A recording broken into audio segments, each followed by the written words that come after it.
this point in time with this committee, after we had the full board presentation from SmartWatt of excavation repair work to 401.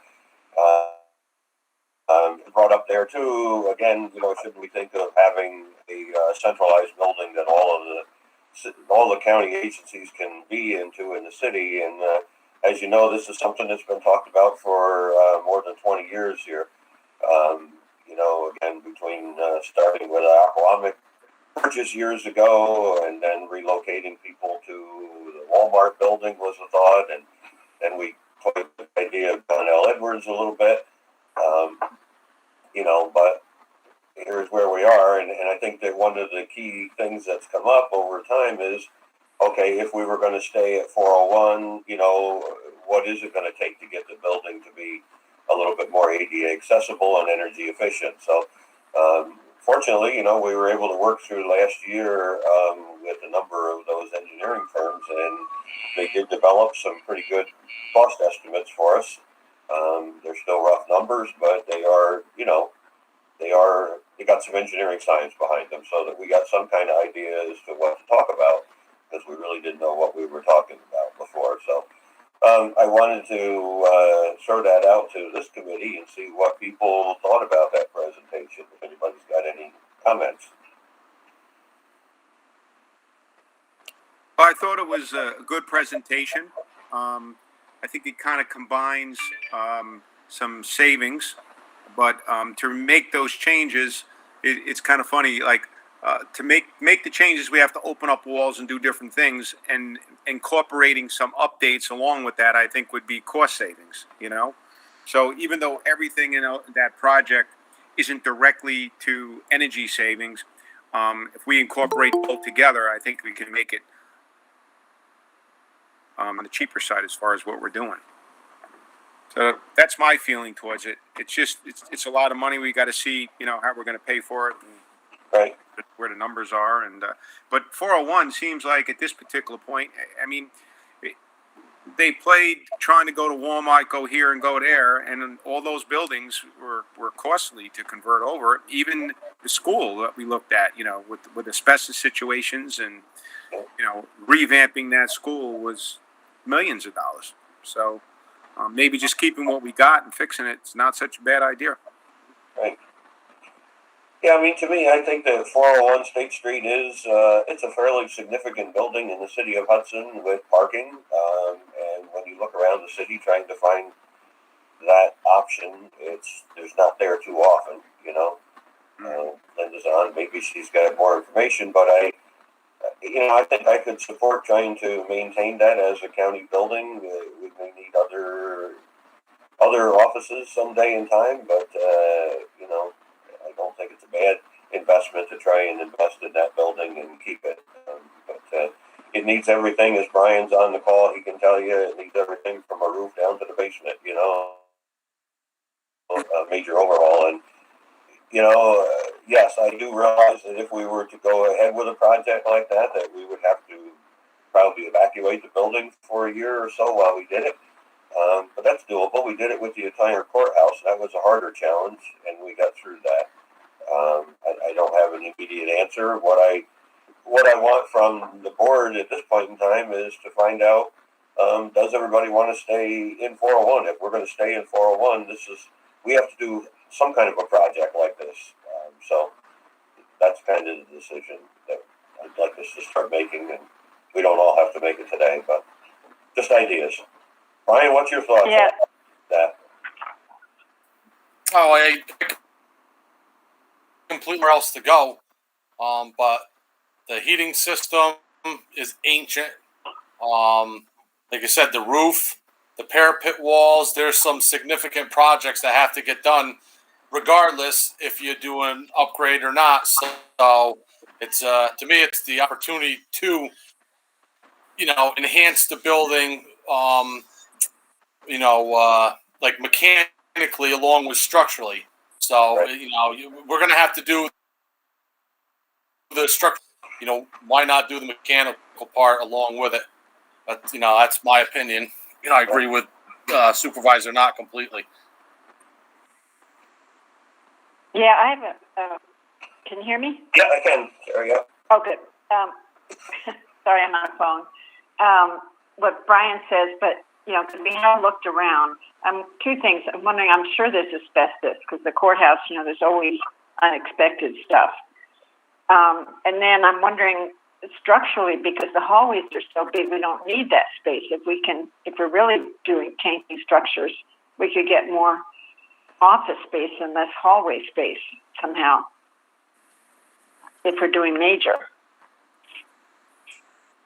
I don't think we're That's a doing that question. level though of major in all areas to actually change the hallways. Am I correct, Brian? I don't think we're going to be in that position.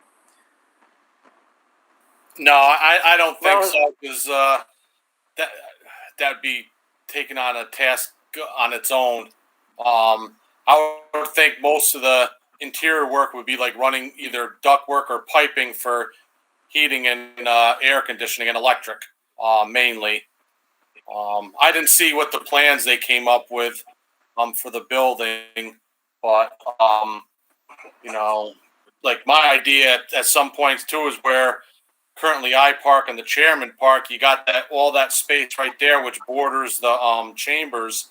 You know, that could be a possible new areas to expand on both sides. Your elevator and possible bunch of offices, possible, you know, to help, you know, theoretically.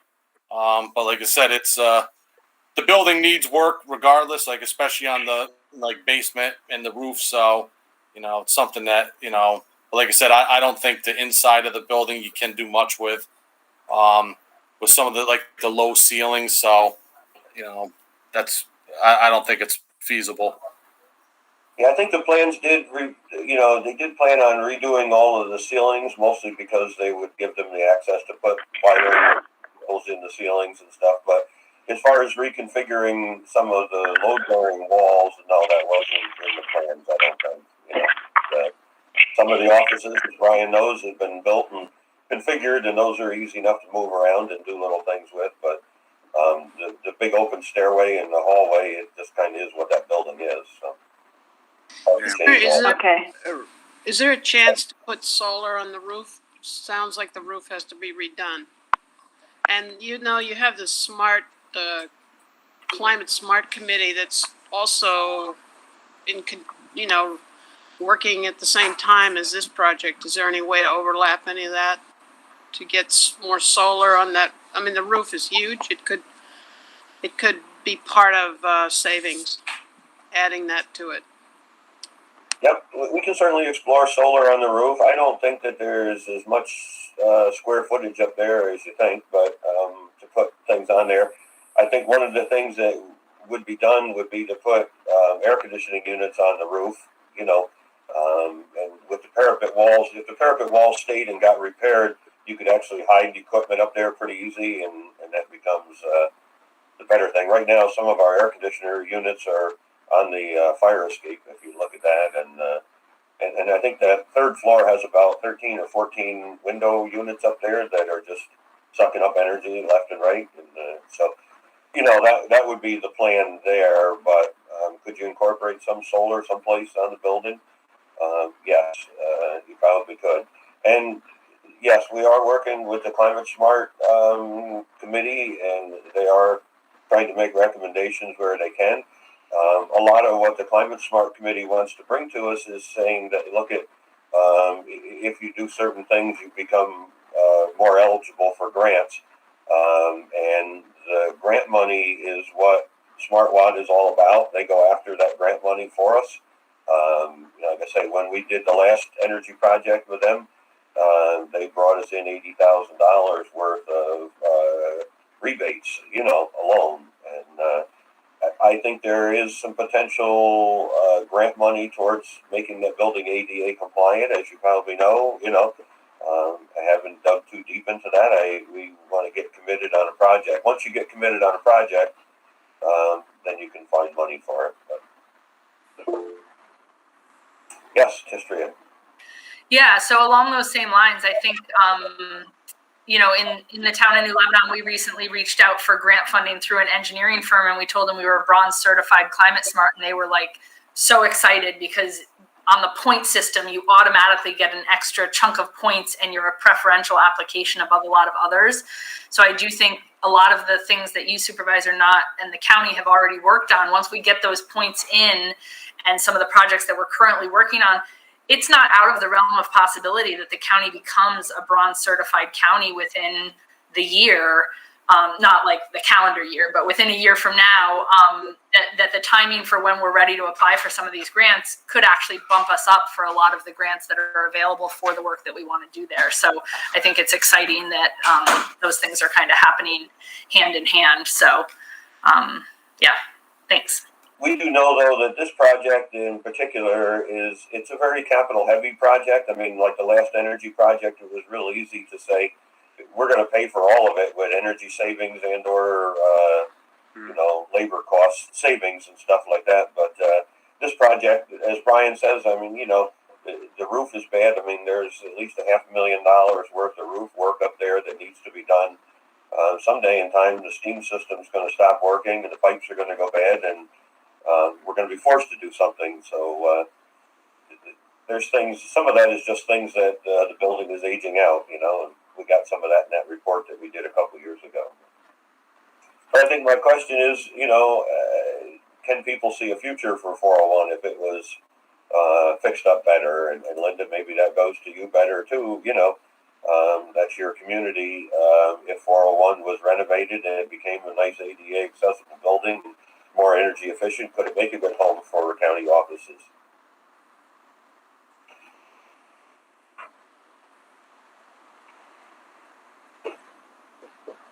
PJ, I know you always counting the dollars. What do you think about this?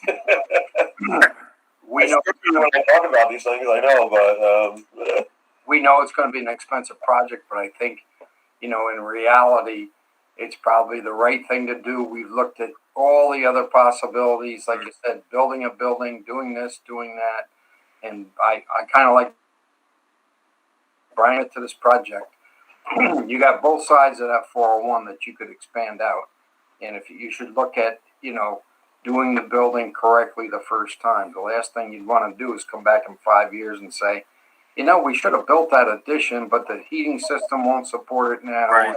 At least get prices on expanding both sides of that building out, because you want to get rid of 610, and we have to put people in places. So be my opinion. If you're going to do it, do it right. It's what we did in the courthouse and fight the bull.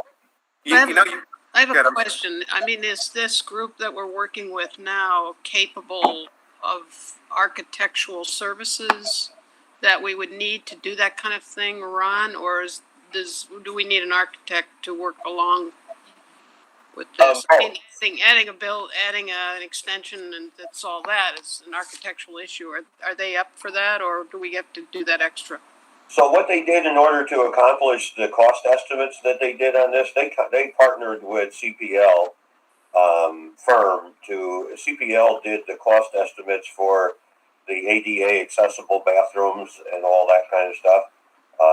So what SmartWalk can do is they can put together a project based on an energy saving project, and then they go out and as they did when we did the other job. I mean, they brought in a lot of different contractors to do lighting or heating and air conditioning at the jail when we did that project. So they would contract with an architect engineering firm, and that would be part of the total global cost of all of this, is to get this done. So yes, they need to partner with some engineering firm,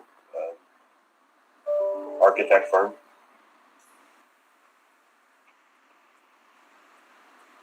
I have a question. I mean, is this going to be a bond that has to be taken out, PJ? Yep. Ron, this addition that we're talking about, that could work hand in hand, because if the additions were put on, we can get the additions built prior without disturbing too much inside, maybe, then move the people from inside into the additions possibly, then do the work inside. Yeah, that might help mitigate it. I did think that, a lot of the work can be done you know, we could do the roof work and we could even do the elevator shaft, a lot of that, you know, with people in the building. But then, once you start renovating it, I just think it'd be better to try and get out of there for a while. But yeah. No, I mean, get them out, move them into the. I hadn't thought too much about adding a lot of building, but that is a possibility.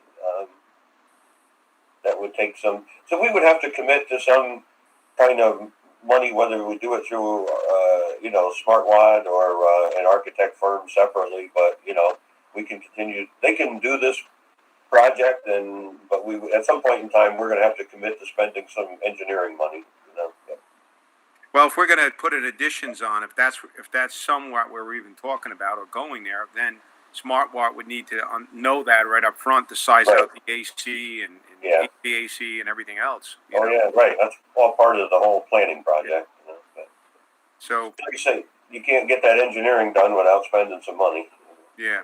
I mean, can't we put out, I mean, at some point, putting out an RFP for an architectural firm, wouldn't that be a wiser idea? Then we actually have some opportunities to pick someone that can do it well. I don't know.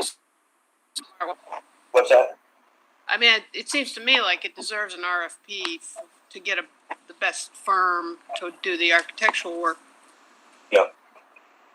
Rather than letting it in the hands of SmartWatt. And Okay, you don't like SmartWatt too much? I don't know them. I'm not saying I don't know. I just seems like it's a big project and a lot of opportunity that maybe to have the best architectural firm with, you know, somebody to pick from might be a better choice. Right.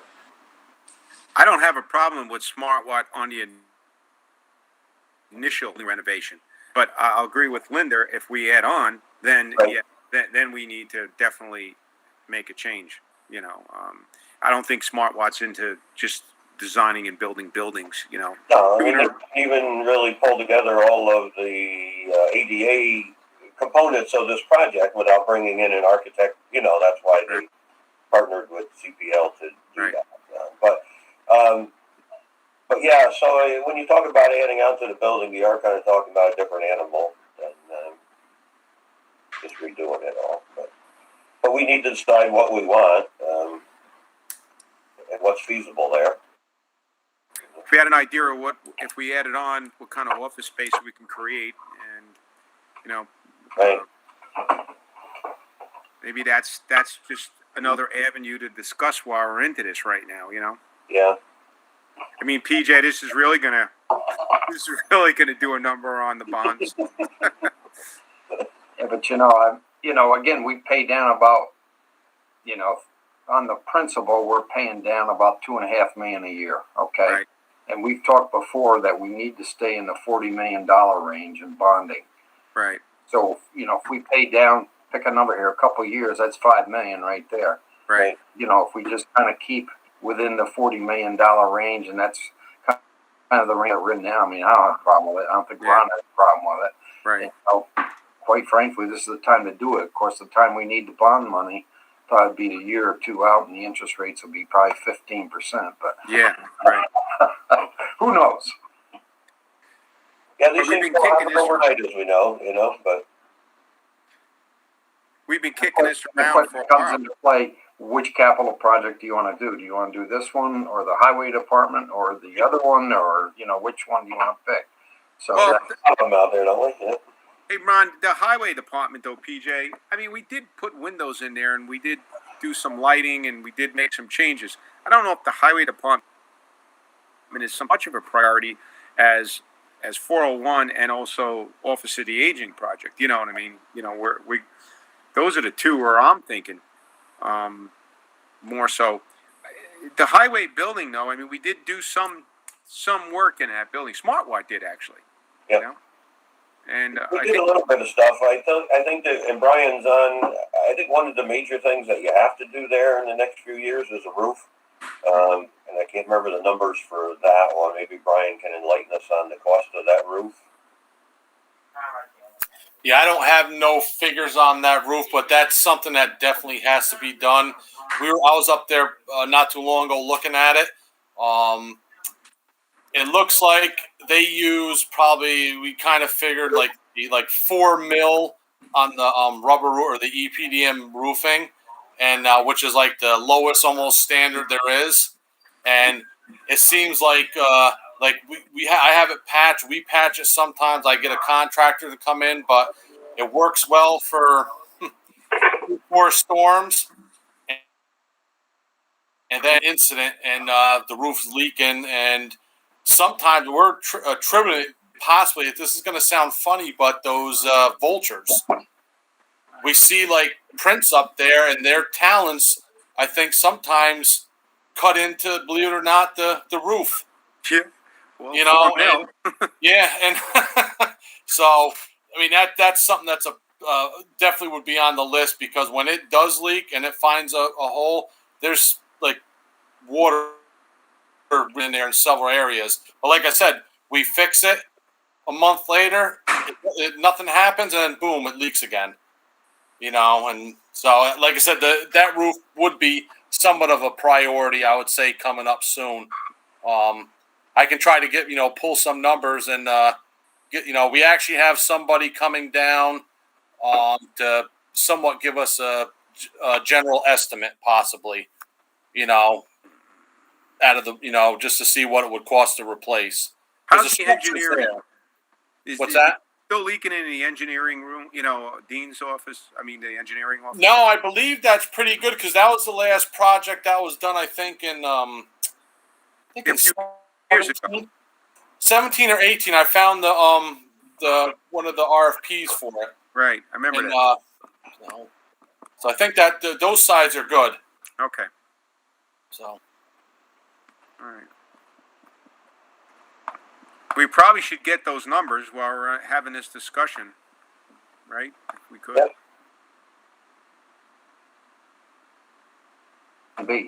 Yeah.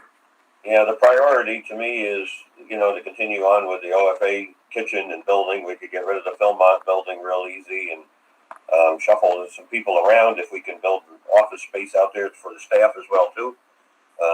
But we got that feasibility study out for right now, so we'll find that out in the next couple months. We'll have some better numbers on that. But Then maybe we can get rid of 610 or something. that's part of our hopes. Yep. Yeah. So anyway, before we'll continue to look at some feasibilities for 401.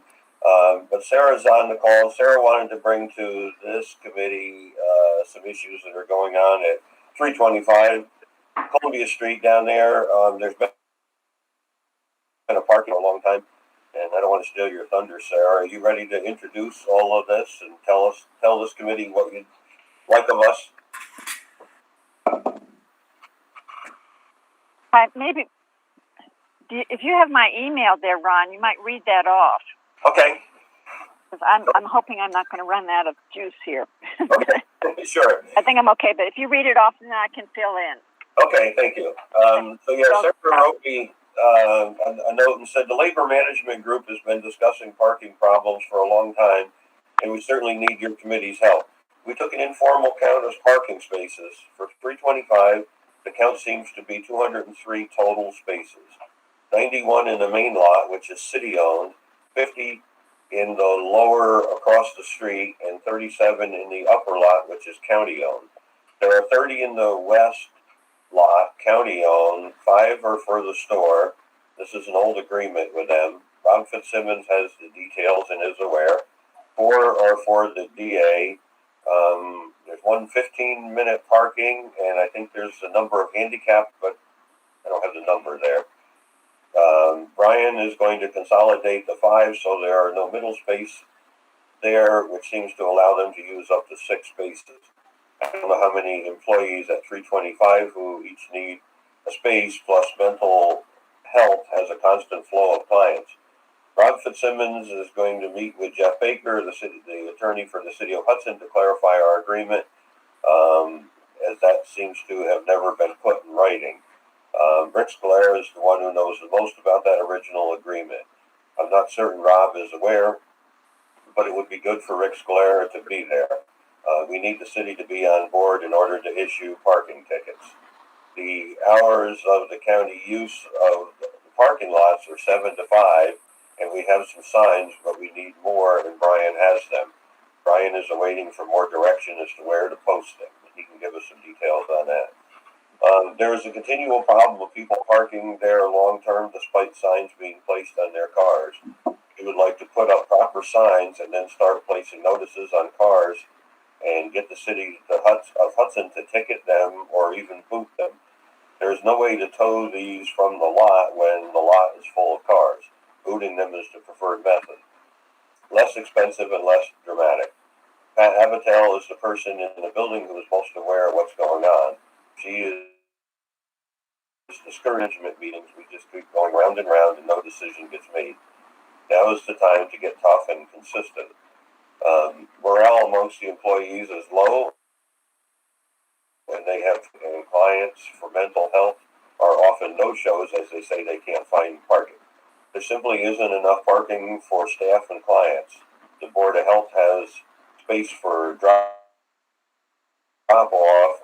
for COVID events, and when you add meetings on the second floor conference room, it's a nightmare. Re-entry, excuse me.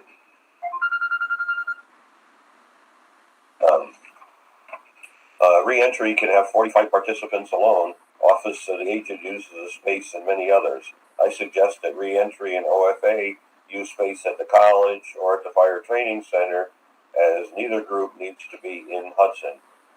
If we discontinued the allowing of that meeting room to be used by any other group from outside the building, it would be helpful. The grand jury is another problem, as it seems the DA wants them to meet there. We have a whole new courthouse that was supposed to have room there. Could they be told that they can only park in the upper lot?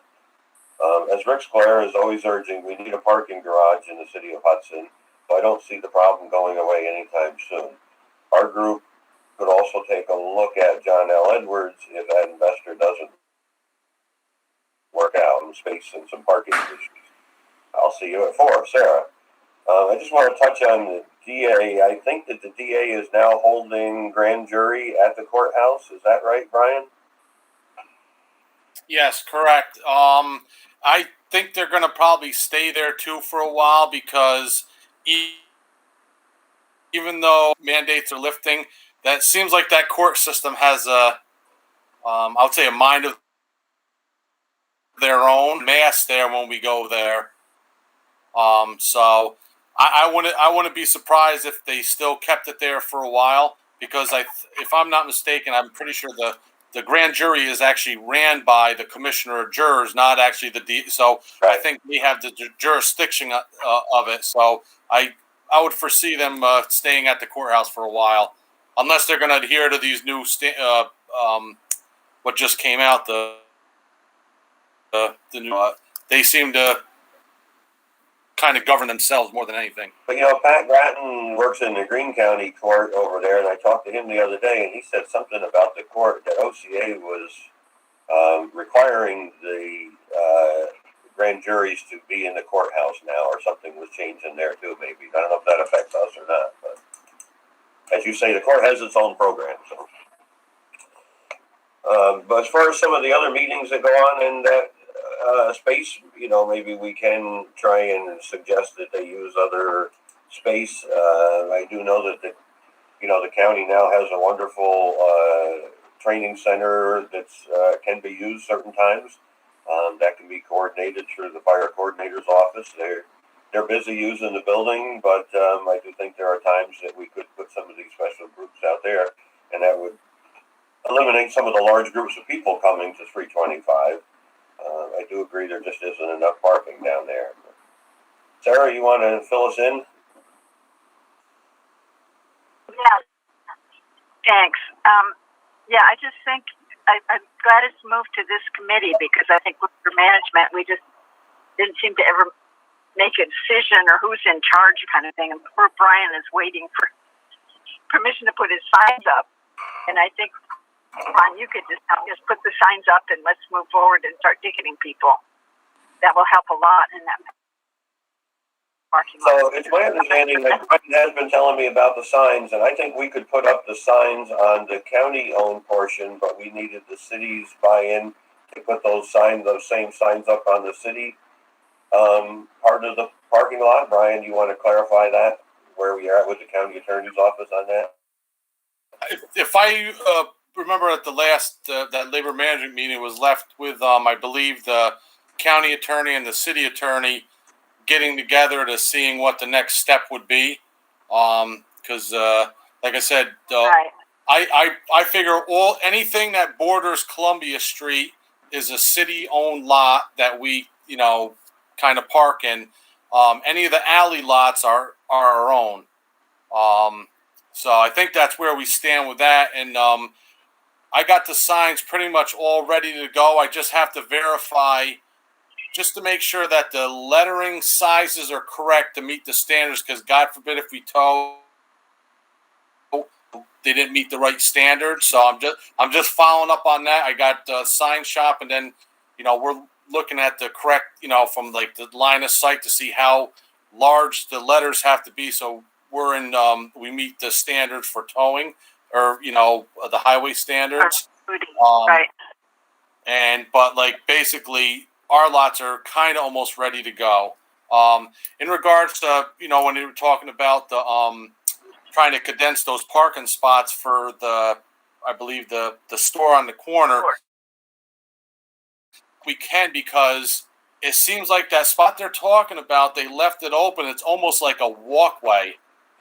The curbing goes down so you can enter the sidewalk. I don't think, because then we're going to be putting a signpost right in the middle of a walkway. That's why I don't think we can do that. Because when I drove by, I said, I don't think we can do that, because there's a curbing around that parking lot, like say a 4 to 5 inch rise, and then it tapers to a walkway right in that parking spot. It's, I don't technically know if it's actually a parking spot. It's the same size, but it's a walkway also. So that's why I don't think we can put a sign in the middle of it. But I know from that last meeting, we were asked to kind of reach out to the school, and I spoke with the administrator, and he has no problem with us parking county cars over at John L. And that would free the upper lot for us, until the building sold or something. And then, but I did look up a matter. Something that the city has in their code and vehicle law, and it says in Part B of it, it says a registered motor vehicle shall be presumed inoperative if the registered owner has not moved the motor vehicle from its same position on a city street, parking lot, or other public property for more than 72 hours, and the city reasonably suspects the motor vehicle to be inoperative or determines said motor vehicle should be moved in the interest of public safety and welfare. Like I said, I don't tow or do nothing to anybody, but at this point, there's some cars there, but luckily I checked it out. These two vehicles that were like the main violators, they have moved. So at least that's good. But like we made up little like flyers, and I have I had to come up with just a checklist, and it would anytime someone parked there was when my guys showed up, they would write the license plate, the date, and put a flyer on the vehicle. And we were deciding after the third one, hey, you know what, we tried. But like I said, the signage is the big issue on those lots. On our lots, I think we just have to, once it's worded correctly and county attorney says go for it, we're ready to put them up. So like I said, I'll have the answers within a couple days. So for our lots, at least. Only city lot is the main center one. The one across the street, what we call the lower lot, is owned, both the lower and upper on that side of the street, Columbia. Those are both county. So all the other ones are county lots then? Yeah, just the one in the middle at 325 is city. Okay. Yeah, so like I said, then that makes it easier on us then. Yeah. You mean the lot by 325 is a city lot? I thought the county owned that. Not the one that's connected to the building. That was part of Gold's, and Rick's not on the call, but that one is city. That's why Rob Fitzsimmons is going to talk to Jeff Baker Hudson and make sure we have that everybody's on the same page and it's in writing. I'm confused. I thought there was a swap with the lot. I mean, that's how the city ended up with the lot by 401. What was the swap then? Anybody remember? I thought the swap. Rick's not on the call. So. Yeah. Anyway. Yeah. I think that the one up for tax benefits, it's a different swap, but I'm really not sure. Hey, Brian, before you do the whole much, thing is a mess. This swappy thing is not this is the clear time. either. Yeah. We don't want to get it now all in writing, so it's clear. Brian, I would make sure before you put any sign anywhere that you're 100% that's county property, just to be sure, you know. Yeah, I definitely agree. Like I said, I was always anything off of Columbia was like the city, and we own the alleys. So I know the alley because those are the ones we maintain during snow. Mm-hmm. But yeah, like I said, this is something I'll make sure. Yeah, we'll have to clarify what is ours more than anything. Yeah, but the lot by 325, the county plows it. Never has the city plowed those lots. Right. So I'm really confused. It'd be Yeah, I nice think to it was- figure out who owns what. It was going to be our responsibility to maintain them or something. I read the deed on those one time, and it got in depth. Yeah. Okay. But anyway, if Brian can identify that, the county owned lots, and he can correct the wording, he can get the signs up sooner than later, and that's a start on it anyway. Okay, Brian, can you move the fleet cars out of there and make that work, do you think, or do you need something from us on that? No, I can, like I said, you just send an email out to all the department heads and just explain to them, hey, we got authorization to park the cars over there. Then we can just turn that one into our employee lots. Like most of the lots already have signs on them. Basically, they read parking by permit from 7 a.m. to 5. Yep. And that's pretty much what's on the signs now. Supervisor Holding has her hand up. Right? Go ahead. District. So I apologize. I know nothing about this, but I think I overheard Sarah say, there's confusion, a swap between the county and the city, and moving forward, we're going to get things in writing. I can't imagine that we did a swap of parking lots or property without it being in writing. So I'd imagine it's got to be researchable, right? Like for the board to take on a parking lot, it would have had to go to the Board of Supervisors. It would have to be in a resolution. Right. And if not, then we don't actually, whether there was a gentleman's agreement that there was swap, if there's no documentation of it, then there really wasn't. So I think we would have to just go by what the record shows. We've been looking for it, but it's going to get solved now, one way or another. Oh, Rick is still here to explain part of it. I know for sure there's no agreement on the one by 401. It was just a conversation and a swap. It was when Rick Sclair was mayor this all happened, and I think it didn't really. Anyway, it needs to be straightened out. That's for sure. They were trying to get the two attorneys together. Jimmy, go ahead. Yeah, you're right. I think that it's got to be in the deed somewhere. I mean, if things got moved around, and if it's not in the deed and it's a gentleman's agreement, does it really count? Doesn't really no. Yeah. Well, I know for sure the last time HDC was the owner of 401. Hudson Development Corporation. Mm-hmm. The 401 parking lot, you mean, along 401, yeah, the parking lot across from or west of it, rather. Yeah. But you would think that any paperwork they did somewhere along the line, they had to sign, they had to switch properties with a deed, because if it's not legally deeded, means There was a lease on that parking lot, but it expired a number of years ago. It's expired. I And did it- read that one time, but Yeah, I tried to get somewhere, but I didn't get too far. And maybe the answer is if there was an intention and an understanding and it wasn't documented, then we simply draft the agreement now with whatever we and the city want it to be and document it moving forward. right. So, is there a way that we can move on, how do we move toward an RFP for an architect, Ron? If this is what we want to do, what would the procedure be for the 401? Because clearly, it's, the ADA compliance issue is going to haunt us. Eventually, someone's going to create a nightmare, which we're going to have to face like the city of Hudson.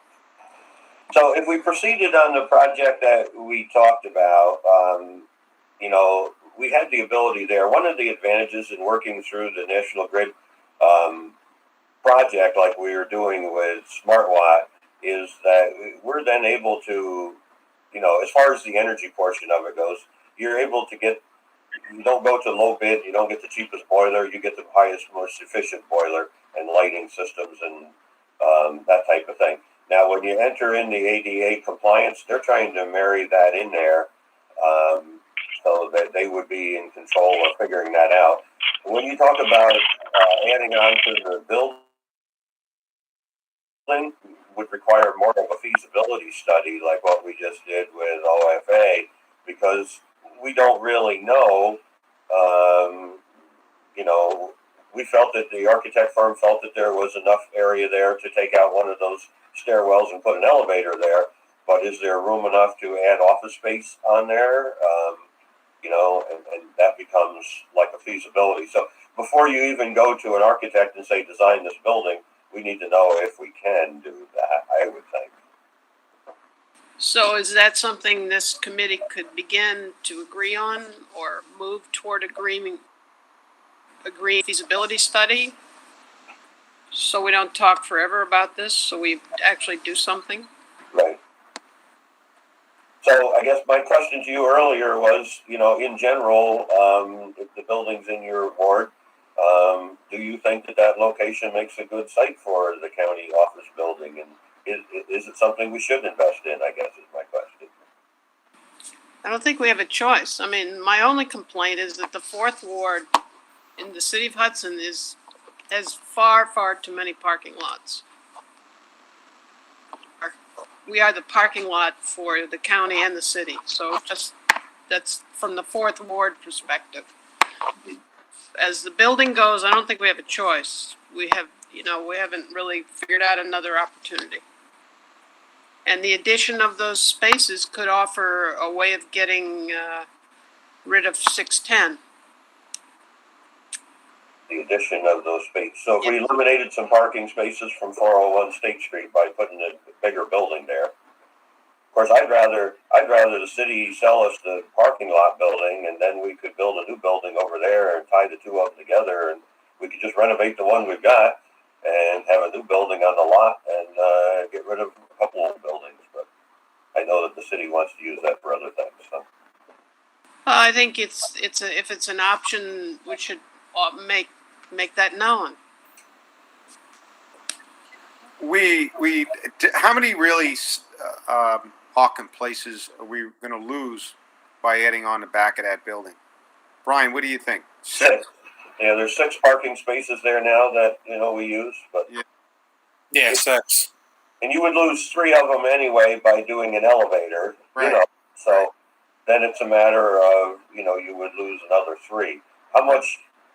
So I guess my concern is how much building can we add on to that building, at what expense? If you could add a couple thousand square feet, you could certainly do that cheaper in a new building in another site if that's all the space you were going to gain. But well, the other thing we got going too is we are looking at the Office of the Aging building we're talking about. We don't know how that's going to really work out with what kind of office space we I don't know with extra. what kind of room we got there, right?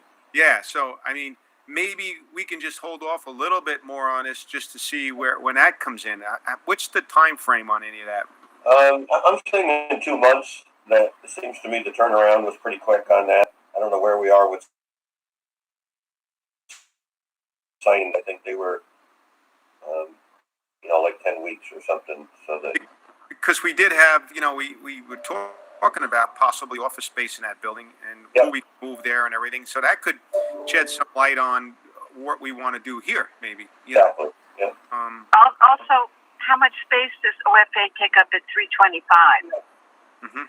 Right. That's what we're They going have- back and forth with. Yeah. Yeah. That They've would got be the space there that we could to clear out and then shuffle people around, and that's part of the bigger picture here. But And I think the goal should be, instead of one building at a time, maybe we'll do the work on one building at a time, but I think the goal should have as few buildings as possible with as many offices located in it as possible. So, if we could eliminate one of the buildings by expanding two, and when it comes to the parking at 401, in my experience, which is very limited, there's always street parking available right there. So even if we lose 6 employee spaces, it doesn't seem like a tough spot in the city to find parking. Every single time I've gone, which is limited, I will say, whether it's during the day or in the evening, there's always been quite a bit of street parking. If you walk out the front door to the right of the building there's always been a lot of spots. So Seems to be what Unless- get there, Unless that new building comes in. Then if the JLE goes ahead with that new development, there won't be any parking there. got it. Yeah, Same just with so, when Helsinki's open. yeah, just to return, Ron, Yeah. to the parking across from 401, the Yeah. one the city of Hudson or Hudson Development Corporation owns. yeah, Because JLE is not a reality for the city, I don't know what the city has in mind. They talked about building some apartment complex there, but I don't think that's going to happen. So I don't think we should take that off the table. The city may be up for changing its mind on what that could be. yeah. In a long-term thing, Linda. I mean, if that became available, and I don't know how the committee feels about it, but my personal thing would be that I know it's valuable parking, but if the county redid 401 State Street in the footprint that it is, and had a new building, a sister building next door to it, you've kind of got all the offices in one place, maybe 2 separate buildings, but you could do a new building, and you could do an energy efficient and space building like Sarah talked about. We've got large hallways that are wasted, but you could engineer something that would be very efficient and build something. I'm just going to throw a number out, but if you had, a 10,000 square foot building over there or something, you could offices in there. But that's just down the road dreaming. Well, I think it would be better than having a parking lot because it's not a very nice looking lot. No. It's Nobody's doing anything to it because nobody, nobody knows what's going on. It would be Right. nice to make the 4th Ward be a little snappier. We have an abandoned school. We have parking lots everywhere, and that is a corner that faces the old library. It faces the courthouse. It's sort of a key corridor that could be enhanced and make everything more useful. Ron, I have to leave. I'm sorry. Okay, I know the meeting. no problem. I'm sorry. That's good conversation. We're gonna have. Linda? Will you follow up with the city and see if there's any interest in selling that lot? Then, if things are changing, But, I will definitely try. yeah. Anyway, See how far I get. sure. Yeah, it's just all talking. That's all. But yeah, like Jimmy said, let's see what we get from the feasibility study for the OFA, and I could try and find out what type of a feasibility study. We'd have to start writing something up as to whether we could gain a lot more space at the present 401. And you're talking about attaching it to the old building, and I don't know. But We'll see. Well, meanwhile, we'll try and correct some of the parking down there at 325. And so, Brian, do you want Matt or I to send a memo out to people about the fleet cars that are there?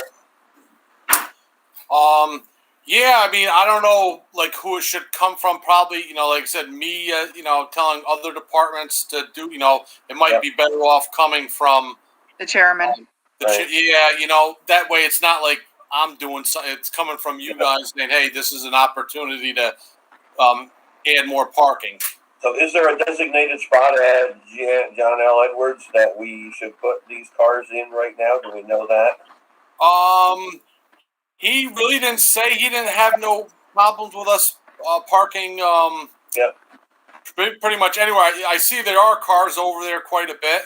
Right. But I can probably confirm with them to take a certain area and say we need like 20 spots or something. So If you send people there, I think we need it. Go ahead, Sarah. We're going to need it in writing, right? Because some Probably liability and an MOA, probably, right? Yep. we need it in writing. I'll Okay. bring it up with Rob Fitzsimmons on Monday when he returns. Okay. He had a personal issue this week. Sure. So he's out this week. But Monday, I will mention it to him and the chairman, and we'll. Yep. Okay. Sounds like a plan. So can we meet again, like in a soon again? Keep this Yep. conversation going. Yep. We'll give it a couple weeks and try and get some answers from the county attorney's office on some of those things, and we'll convene again in a couple weeks Okay. to talk about. All right. I'll entertain a motion to adjourn. So moved. Second. Second, all in favor. Hi. Bye-bye. Thanks, everyone. You. Bye, guys. Thank